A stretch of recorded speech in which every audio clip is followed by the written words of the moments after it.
Najbolj pretresljivi primeri resničnih zločinov se začnejo tam, kjer mislite, da se končajo.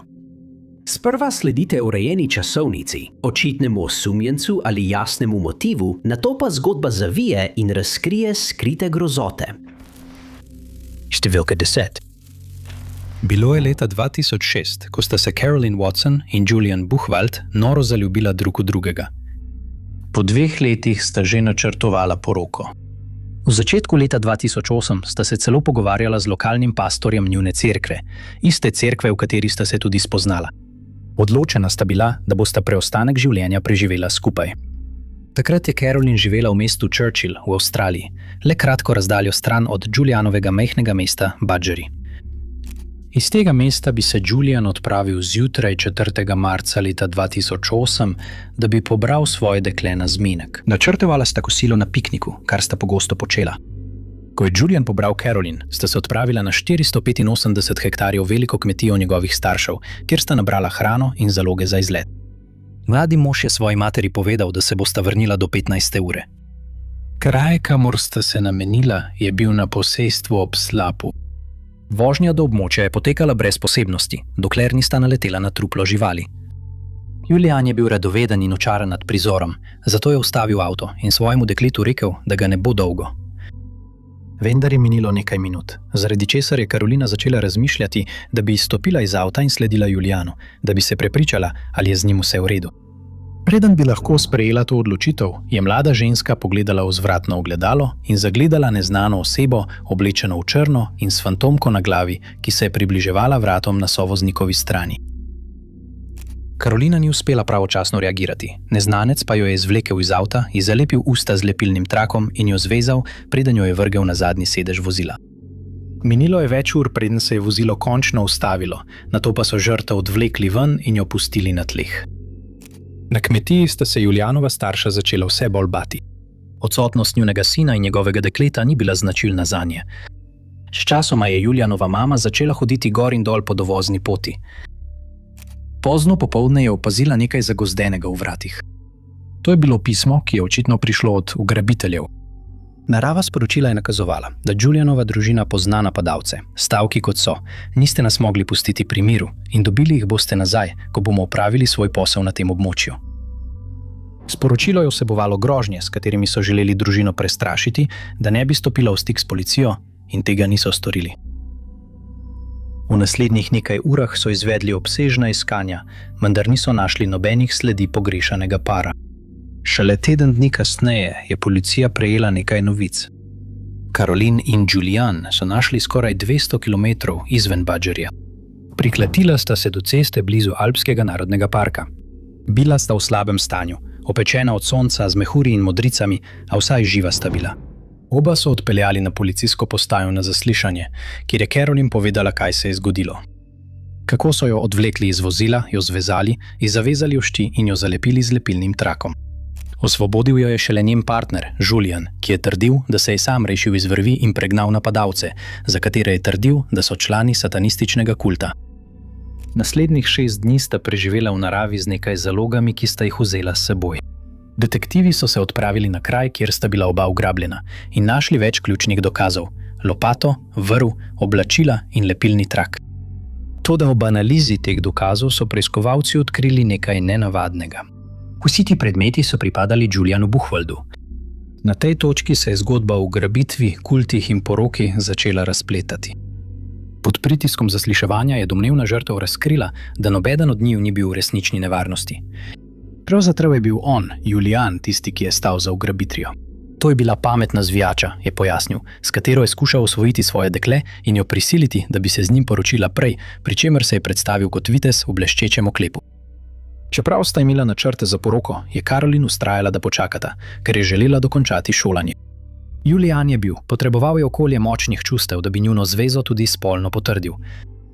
Avgusta 2009 je bil Julian Buchwald obsojen za ugrabitev in obsojen na 7 let in 3 mesece zapora, z dodatnimi 6 meseci zaradi poskusa pobega pred zakonom. Številka 9. Bil je 12. december 1997, ko se je 6 moških zbralo pred poslopjem podjetja Dunbar Armored na ulici Mateo v Los Angelesu v Kaliforniji. Bili so oblečeni v značilna oblačila, nosili smučarske maske in držali težko orožje.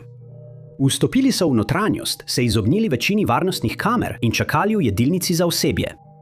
Vedeli so, da bodo varnostniki tam imeli odmor za kosilo okoli 12:30. S tem so roparjem omogočili, da so jih napadli iz zasede, ne da bi sprožili alarm. Bil je petek, kar je pomenilo, da je bil trezor z večjo količino gotovine odprt, kar je omogočilo hiter prenos velikih vsot denarja. 6 tatov je premagalo 2 varnostnika in ju zvezalo z lepilnim trakom. Med to preizkušnjo ni bil izstreljen niti en sam strel, kar je bila namerna poteza, da roparji ne bi pritegnili nobene pozornosti. Naslednjih 30 minut je skupina sistematično nalagala tovornjak U-Haul, ki je bil parkiran zunaj, in do konca so zbrali skoraj $19 milijonov, kar bi danes znašalo približno $40 milijonov.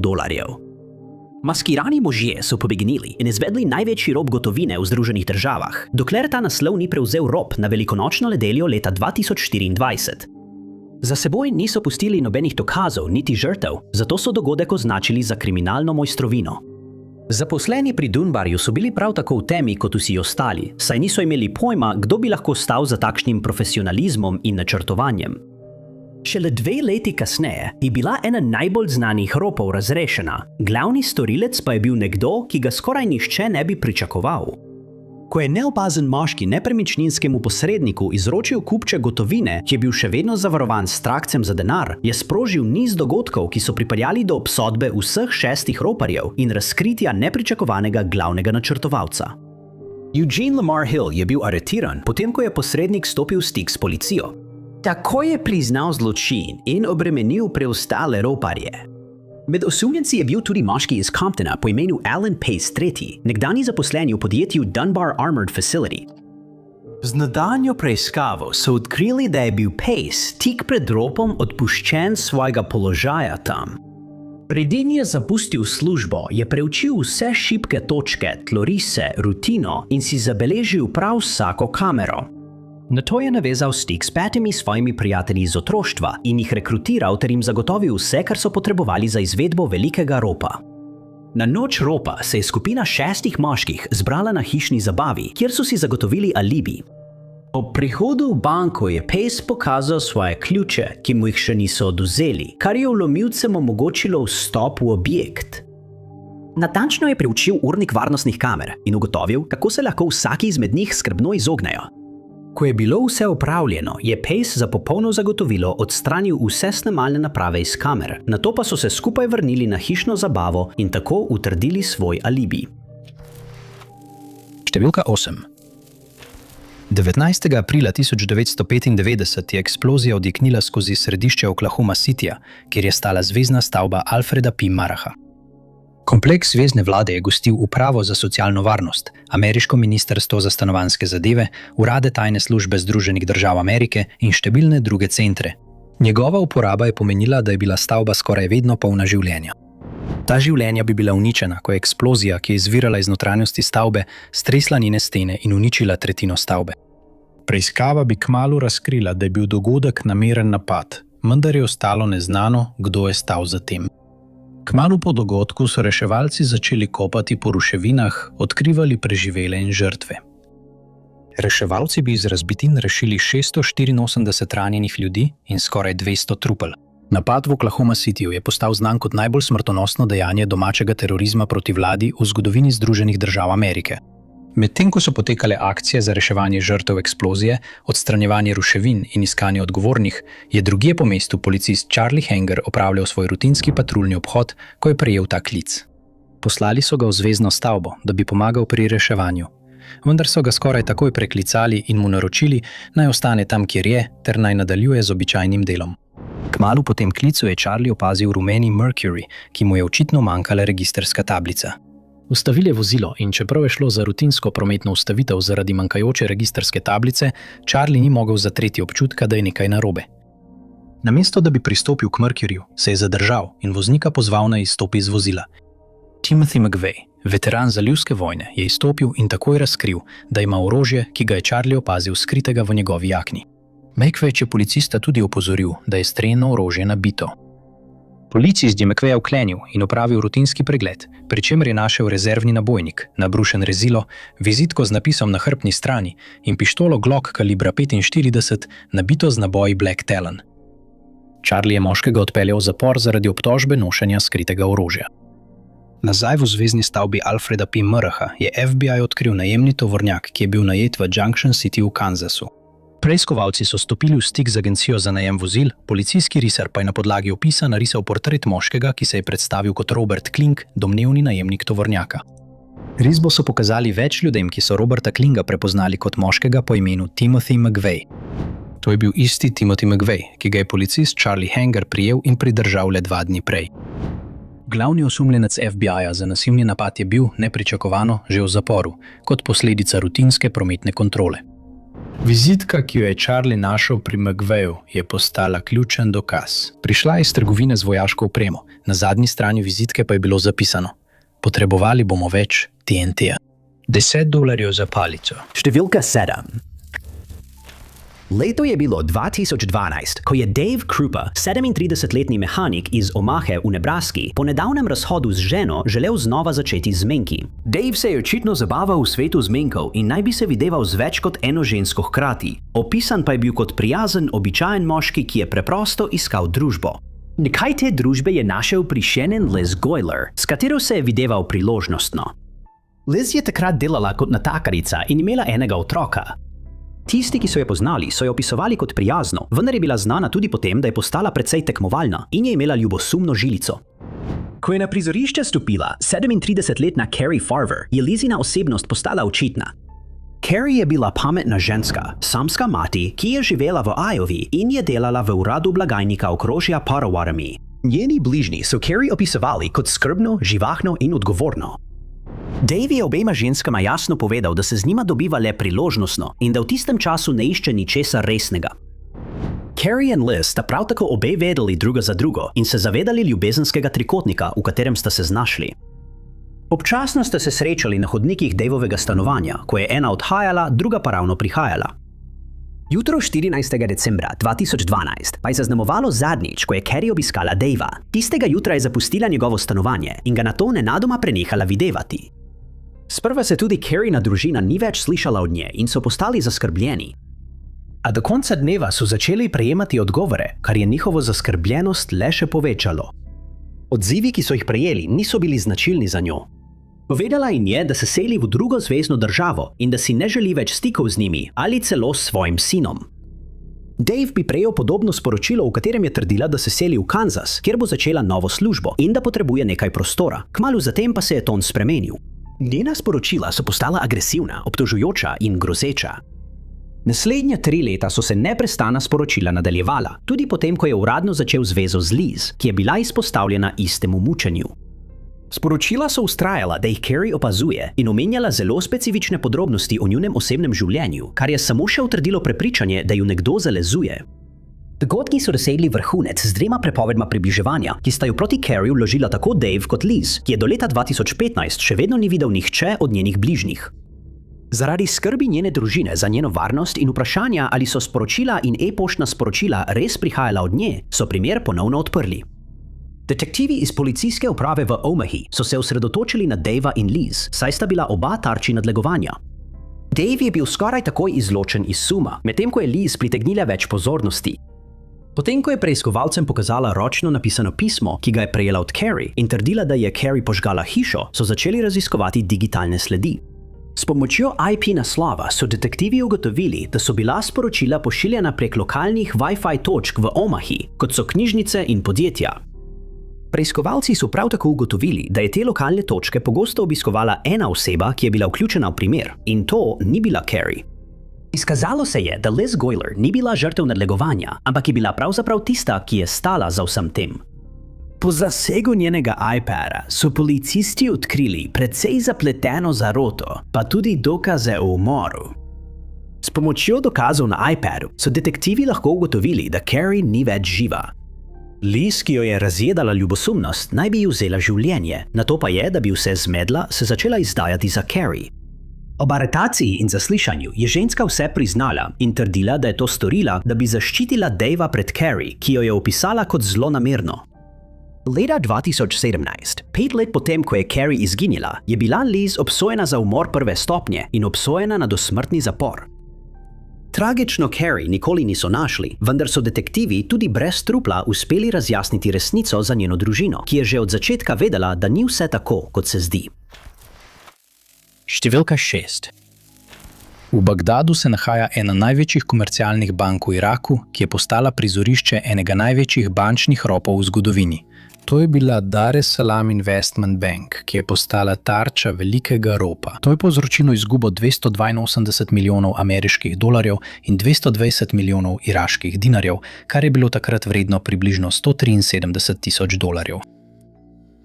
Bilo je 11. julija 2007, sredi iraške državljanske vojne, ko so odkrili ta obsežni rop, ki je za seboj pustil sled neodgovorjenih vprašanj in pomanjkanje zakonitih ukrepov.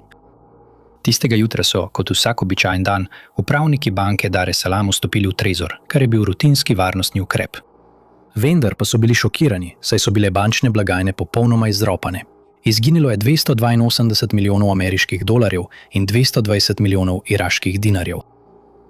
Ker so bili viri in vpliv iraške policije usmerjeni v potekajočo vojno, je bilo za preiskavo tega zaskrbljujočega dogodka storjenega zelo malo. Tisti, ki so se lotili primera, so izpostavili očiten, a še vedno šokanten element zločina. Šlo je za delo nekoga od znotraj. Ko se 3 varnostniki v naslednjih dneh niso pojavili na delu, je postalo jasno, da so bili vpleteni v ta velik rop. Izkoristili so tišino in temo noči, sistematično izvedli rop in izginili brez sledu. Medtem ko je bil svet osredotočen na versko nasilje, ki se je odvijalo, so 3 moški s kodami in ključi ene najbolj prestižnih bank na svetu izvedli enega največjih bančnih ropov vseh časov. Niso uporabili nobenih eksplozivov, nobenih vlomilskih orodij in niso imeli nobene zapletene sheme ali posebnega znanja o bančnih ropih. Izkoristili so le pravi trenutek, poznavanje notranjega delovanja in preobremenjenost policije. Ker jih niso ustavili na nobeni od kontrolnih točk v Bagdadu, so domnevali, da so bili moški povezani z resnejšo zaroto in so verjetno imeli vezi z milico, ki jim je omogočila, da so zapustili Bagdad, s seboj odnesli denar in izginili iz sistema. Najbolj šokanten del tega resničnega kriminalnega primera je, da nihče od vpletenih ni bil nikoli ujet, vendar se je dober del denarja sčasoma ponovno pojavil. Številka 5. Heather Kwan in Ryan Waller sta bila v zvezi skoraj 8 mesecev, ko sta se odločila, da se skupaj preselita in sta skupaj z drugo sostanovalko po imenu Alicia najela stanovanje v Phoenixu v Arizoni. Bilo je leto 2006 in Ryan je pravkar zaključil srednjo šolo, medtem ko je bila Heather študirala na fakulteti. Po vseh podatkih se je njuna zveza zdela povsem običajna. Oba sta bila noro zaljubljena drug v drugega in zdelo se je, da gre vse dobro. Zato so bili vsi, ki so par poznali, zmedeni, ko so policisti na božični dan obkolili njuno stanovanje, potem ko zaskrbljeni družinski člani tisti dan niso imeli nobenega stika z nobenim od njiju. Policisti so vstopili v stanovanje in ugotovili, da je bila Heather žrtev smrtonosnega napada, medtem ko se je Ryan s podplutim očesom po stanovanju gibal povsem normalno. Ker so verjeli, da je on storilec, ki je izvedel tragični napad, so ga aretirali in odpeljali na zaslišanje. Toda Ryan se ni mogel spomniti veliko od tega, kar se je tistega dne zgodilo. Detektivi so domnevali, da sta se on in njegova partnerka zapletla v nekakšen domači prepir, ki je eskaliral in prerasel v fizični obračun, ki se je končal s smrtnim izidom. Ryan bi preživel 4 ure v policijskem avtomobilu in še 2 uri v zasliševalnici. Šele 6 ur po aretaciji so detektivi ugotovili, da Ryanovo modro oko ni bilo posledica žrtvinega poskusa samoobrambe. Medicinski tehniki so prispeli na postajo in pregledali očitno rano. Izkazalo se je, da je Ryan preživel streljanje, pri čemer mu je krogla prodrla v levo oko in motila delovanje možganov. Kljub svojemu stanju in še preden so ga odpeljali v bolnišnico, je uspel poimenovati napadalce, ki so vzeli življenje njegovi punci in mu povzročili hude epileptične napade. Kot storilca je prepoznal svojega nekdanjega sostanovalca Richija Carverja in Carverjevega očeta Larryja. Ryan je bil najprej ustreljen, nato pa je Carver odšel v naslednjo sobo, kjer je vzel življenje Heather, ki je počivala na kavču. Oče in sin sta nato oropala hišo, vzela sta kitaro in več elektronskih naprav, od katerih nobene niso nikoli našli. Toda storilci niso vedeli, da je Ryan Waller preživel napad dovolj dolgo, da jih je prepoznal in bil priča njihovi končni aretaciji. Številka 4. Enota 7 v Heathrow International Trading Estate v zahodnem Londonu v Angliji je postala prizorišče enega največjih in najbolj razvpitih ropov v britanski zgodovini. To na videz povsem običajno skladišče, skrito med številnimi podobnimi enotami, je bilo v resnici osrednje središče za veliko količino plemenitih kovin. Enoto 7 je upravljal Brinks Mat, skupno podjetje, ki je nastalo s partnerstvom med priznano ameriško varnostno organizacijo Brinks in londonskim podjetjem Mat Transport. Skupno prizadevanje je bilo namenjeno zagotavljanju največje varnosti dragocenih sredstev, shranjenih v notranjosti. Skladišče samo je bilo zasnovano za shranjevanje plemenitih kovin v palicah, ki so pripadale Johnson Matthey Bankers Limited, zelo cenjeni finančni ustanovi z dolgo zgodovino trgovanja s plemenitimi kovinami. Prisotnost tako dragocenih plemenitih kovin v palicah je zato ta lokacija postala očitna in mamljiva tarča za tiste, ki so načrtovali velik rop. Varnostni ukrepi, ki so bili vzpostavljeni, naj bi odvračali morebitne kriminalce. Toda, kot bo kmalu pokazala zgodovina, je mogoče prebiti tudi najbolj skrbno pripravljeno obrambo. Bilo je 26. novembra 1983 ob 6:40 zjutraj, ko je 6 zamaskiranih in oboroženih roparjev brez opozorila vdrlo v skladišče. Osebje, ki je opravljalo svoje običajne naloge, je bilo šokirano ob nenadnem pogledu na te zločince. Banda je bila pri svojem pristopu sistematična, saj si je očitno vzela čas za načrtovanje tega napada. Po celotnem skladišču so polili bencin, prepojili tla in grozili, da ga bodo zažgali, ter osebje ujeli v notranjosti, razen če bodo sodelovali in razkrili kombinacijo trezorja. Pritisk je bil ogromen. Zaposlenim ni preostalo drugega, kot da ubogajo. Sprva so menili, da je bil cilj storilca 1 milijon funtov vrednih španskih peset, shranjenih v trezorju. Ko pa so se vrata trezorja odprla, so roparji naleteli na nepričakovan prizor. 3 tone čistega zlatih palic, ki naj bi bile tam shranjene le za kratek čas. V skladišču je bilo za eno noč shranjenih 6800 zlatih palic, vsaka pa je predstavljala pravo malo bogastvo. Ta ogromen tovor naj bi bil kmalu zatem prepeljan v Hongkong. V znedi, ki je sledila odprtju trezorja, so tatovi delovali hitro in metodično. Naložili so ne le gotovino v španskih pesetah in zlate palice, temveč tudi platino, izjemnih 1000 karatov diamantov in potovalne čeke v vrednosti $250,000 v svoja vozila. Plen tolpe je takrat znašal osupljivih 26 milijonov funtov, kar bi danes pomenilo približno 290 milijonov funtov. Ko je bilo vse končano in so organi pregona končno prispeli na kraj dogodka, je bilo prvo vprašanje, ki je vsem rojilo po glavi: kako so roparji uspeli zaobiti stroge varnostne ukrepe? Odgovor bi prinesel šokanten preobrat že tako dramatični zgodbi. Izkazalo se je, da je bil varnostnik, ki je bil nameščen v skladišču, vpleten v rop. Varnostnik, Anthony Black, je tolpi tatov omogočil vstop in jim pomagal odnesti bogat plen. Nihče od ostalega osebja ni nikoli pričakoval take izdaje. Kolikor so vedeli oni, je bil Black le še en varnostnik. Toda vloga, ki jo je odigral v enem največjih britanskih ropov v zgodovini, mu je prinesla 6 let zapora zaradi ropa. Številka 3. Ni nenavadno, da bolniki v bolnišnicah in medicinskih centrih umrejo. Diagnoza je lahko smrtna, rane hude in včasih operacije ne uspejo. Ko bolniki v teh bolnišnicah umrejo, to pogosto velja za naravno smrt, še posebej, kadar ni dokazov, ki bi nakazovali drugače. Med letoma 1988 in 2003 so medicinski centri v New Jerseyju in Pennsylvaniji beležili vse večjo stopnjo smrtnosti. Število bolnikov, ki so podlegli svojim boleznim, se je drastično povečalo, nekateri med njimi pa so bili že na poti okrevanja. Smrti so bolnišnično osebje pustile žalostno in zmedeno, vendar so oznake naravni vzroki nakazovale, da ni nič nenavadnega. Le redki pa so verjeli, da se dogaja nekaj bolj zloveščega. Te skrbi so dosegle vrhunec leta 2003 v medicinskem centru Somerset. Tukaj je nedavno zaposlitev sprejel medicinski tehnik po imenu Charles Cullen. V tem poslu je bil približno 16 let in je delal v 9 različnih bolnišnicah. Pravkar so ga odpustili iz bolnišnice Sacred Heart in se je preselil v okrožje Somerset, kjer so ga zaposlili v medicinskem centru. Istega leta so zaposleni v ustanovi postali zaskrbljeni, potem ko so opazili nepravilno dajanje zdravil, ki ga je izvajala ena od medicinskih sester.